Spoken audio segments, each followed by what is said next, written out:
Hey everybody, welcome to the Vitruvian Live. My name is Kurt and it is Sunday, January 6th. And it's Sunday. Elisa is at work because sales season. So a lot of customers, and so they at least open the store one Sunday this month. And today is that day. So I'm home alone. Time for me to film some stuff take advantage of being able to film during the day when there is some better light for me to film in. So what am I doing? Well, this weekend I'm filming as much parts that I can of my top 100 board games of all time. So yesterday I filmed 3 parts. Today I'm just about to start. I had to film my vlog first, or I could do it afterwards, but I chose to do the vlog first. So top 100. It's a choice that I made to do on this channel. A choice that I of course do because I know these lists are popular, for one, and the second reason is because I like doing this. It's always cool to have a look at your collection and see how you rate your own games, and it might help me in the future to know which games I want to get rid of, because my collection is growing. And talking about growing collections, yesterday I showed you 2 new games that I got, and we went to some friends of ours, as I said yesterday, and we played both games. So I can give you a very short first impression of both games. I might do a more in-depth review or talking about it, impressions, in later videos. But anyway, first we played the quest for El Dorado. So in this game, as I said yesterday, you're racing to be the first to get to the treasure, going through a path. Oh, I should put that box right. Playing cards in a deck building style, and trying to get from the starting point to El Dorado first by playing the cards that makes you move, and playing cards to buy you better cards for the future. This really is a gateway game, so it's very light, but that doesn't mean it's bad. It's a really fun game. I really liked it. Plays pretty quick also, so it's a fast playing deck building game, where you, apparently planning is the key. So sometimes you just don't move. You buy that card that you need, maybe keep the card that you might need later in your hand, so not discarding everything. Was very interesting. Funny thing about this, and I will talk about this after I talk shortly about the second game, Fantasy Realms. Now, Fantasy Realms, when I opened the box, I know it was a card game, but these size of games, every time I open them, I expect a lot in there, a lot of cards.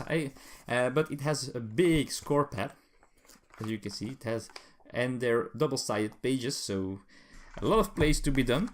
And then you had this pile of cards. Now I could have known that, of course, because of probably the box probably says how many cards there is in there. So yeah, there is 53 cards, a rulebook, and the score pad. That's what's inside. So 53 cards. This is the game. So in this game, the goal is to, at the end of X number of rounds, depending on what happens, you will score the cards that are in your hand. So you start the game with 7 cards, and each round you either draw a card from the draw pile or you draw a card from the discard area. So there will be cards there during the game, and then after you chose a card to draw a card, then you have to discard one to the discard area. As soon as there are 10 cards in the discard area, the game ends, and you're going to score your 7 cards that you're holding at that moment. And all these cards, they have a unique name, and they have a suit. There are 10 suits, like land, beasts, leaders, weapons, artifacts, army, all those kind of things. And each card has a scoring value, a base scoring value, but they might have a bonus or a penalty as well, and they interact with all different kinds of cards, with different suits, with the same suit, with specific cards, and that way you can get a lot of more points.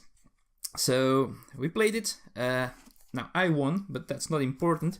But it was very cool. It's and the cool thing is that it's so thematic. These cards are really thematic. For example, the forest. This forest card scores you 7 points, but it has a bonus. Of course, it's a land card because forest, and it scores you 12 extra points for each beast and for each elven archer card that you have.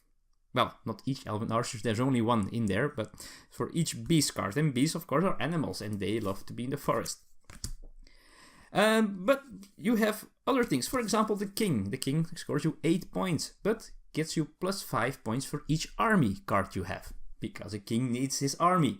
But also plus 20 points if or it scores you 20 points for each army card if you have the queen. Yeah, figures, makes sense. The Hydra scores you 28 more points if you have the swamp, and so on and so on. There are leaders that just want to be the only leader, so they get you negative points if you have multiple leaders besides her. And so very cool, very thematic as well. All the cards are very thematic, and it's way cool to see how you score with the 7 cards, trying to get the best combination of cards in your hands. Cool, very cool. I really love this game. I'm really excited. Now, what happened yesterday was, so the friends that we play with, we see them a couple of times a year, so not very often, and they don't play board games besides that. So they're not board gamers, they're very casual gamers.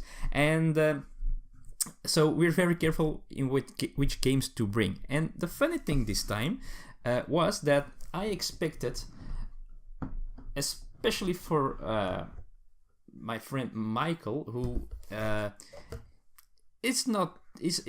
needs most of the time needs a little bit of time to get into a game to make it click. And I was really thinking that I was taking a chance with Fantasy Realms, and I was taking the certain route, the easy route, with El Dorado. Funny thing is, he was struggling with El Dorado, while his girlfriend really loved this one. And I won this game as well, but she was very close to beating me. And then we played this. I thought, let's take the chance. Let's just try it and see what happens. It's a short game, so we'll see. Somehow, this one did click for him. And he was... now, he didn't win, but he was doing very well. And somehow it clicked. And it was strange. And it made me... now it's... Next time we go there, I really have to think which games I should bring. So... oh man. So... That's something I noticed. So some games work better for certain people, and that's a challenge, especially for me now, because I am that guy with the board games. So I'm the one who's bringing the board games to people, and have to decide which one I bring. And that was an interesting thing that happened yesterday. So yeah, so next time we meet those people, I have to think very hard. I probably bring this again. So if there are games that you think maybe another game that doesn't do the same thing, might be completely different but has the same spark, like Fantasy Realms, if you know something, let me know in the comments, because I'm really curious about which games I have to bring to play with him. So we'll see. Anyway, that's it for now. I'm going to close my jacket and start taking the games that I'm going to film in the 4th part. So I'm going to film numbers 60 to 51 after this vlog, and soon. As soon as I think I'm ready to put it online, I still have to edit everything and stuff like that. Then there will be the top 100 on the channel. I'll try out the new feature on YouTube, the premiere feature, I think, to announce the first part.